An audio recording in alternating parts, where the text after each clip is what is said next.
নমস্কার বন্ধুরা, রকি কিচেনের তরফ থেকে সকলকে স্বাগত জানাচ্ছি। আবার একটা রেসিপি আপনাদের মাঝখানে শেয়ার করতে চলেছি, সেটা হলো মাছের বড়া। তাহলে চলুন দেখে নেওয়া যাক আজকের রেসিপি। একটা থালার মধ্যে আমি কিছুটা রুই মাছ ভালো করে সিদ্ধ করে একটু নুন হলুদ দিয়ে সিদ্ধ করে নিয়েছি, আর তারপরে কাঁটাটা বেছে নিয়ে এই যে এরকমভাবে রেখেছি। সাথে নিয়েছি এই যে বেসন পরিমাণ মতো ব্যবহার করব, নিয়েছি কুচিয়ে রাখা ধনে পাতা, কুচিয়ে রাখা কাঁচা লঙ্কা, কুচিয়ে রাখা পেঁয়াজ, হলুদ আর লবণ। এই উপকরণ দিয়ে প্রথমে আমি মাছটা ভালোভাবে মেখে নেব। দিয়ে দিচ্ছি পরিমাণ মতো লবণ, দিয়ে দিচ্ছি হাফ চামচেরও কম একটু হলুদ গুঁড়ো ভালো কালার আসার জন্য।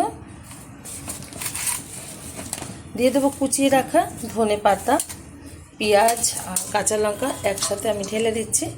এটা হাত দিয়ে কিন্তু ভালোভাবে চটকে মেখে নিতে হবে। দিয়ে দিচ্ছি 2.5 চামচ বেসন। ভালোভাবে উপকরণগুলো মিশিয়ে নেব। এখন দিয়ে দেবো সামান্য পরিমাণে একটু জল। জল না দিলে কিন্তু ভালোভাবে মাখা হবে না, যেহেতু এখানে বেসন আছে। চটকে চটকে হাত দিয়ে মেখে নেব। উপকরণগুলো একসাথে ভালোভাবে মেখে নিয়েছি, এখন বড়াগুলো ভেজে নেব। মাছের বড়াগুলো ভাজার জন্য ওভেনে কড়াই বসিয়ে তাতে দিয়ে দিয়েছি কিছুটা পরিমাণে সাদা তেল। তেলটা হালকা গরম হয়ে গেছে। এখন আস্তে আস্তে করে মাছের বড়াগুলো আমি চাপটা চাপটা করে ছেড়ে দেব। আমার এই রেসিপি যদি আপনাদের ভালো লেগে থাকে, আপনারা অবশ্যই আমার চ্যানেলটিকে সাবস্ক্রাইব করবেন, লাইক করবেন, শেয়ার করবেন। আর এরকমভাবে অবশ্যই একবার মাছের বড়া বানিয়ে খেয়ে দেবেন, ডাল ভাত বা গরম ভাতের সাথে একটু ঘি নিয়ে ভীষণ ভালো লাগবে। যতটা ধরছে বড়াটা ঠিক ততটাই কড়াইয়ের মধ্যে দিয়ে দেবো। বড়াগুলো একটু উল্টে দিচ্ছি। সুন্দরভাবে কিন্তু উল্টো পিঠটা ভাজা হয়ে গেছে।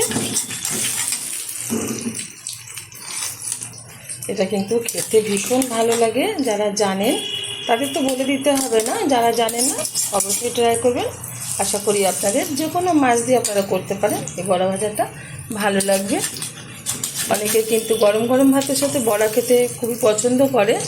যেরকম গরম গরম ভাতের সাথে আমার বাবা ভীষণ পছন্দ করে যে কোনো বড়াই। তো যখন বড়াটা ভাজি ওনার কথা মনে পড়ে। কী করব, বাপের বাড়িতে ভাইদের কাছে থাকে, যেহেতু মা নেই। তো যখন আসে আমি একটু বড় বড় সাইজের বড়া ভেজে দিই ছাকা তেলে। উনি খুব আনন্দ উপভোগ করে সেটা খায়।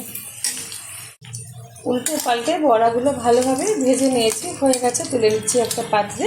দেখাবো পরে বিরতি নতুন করে রেসিপি নিয়ে। ধন্যবাদ।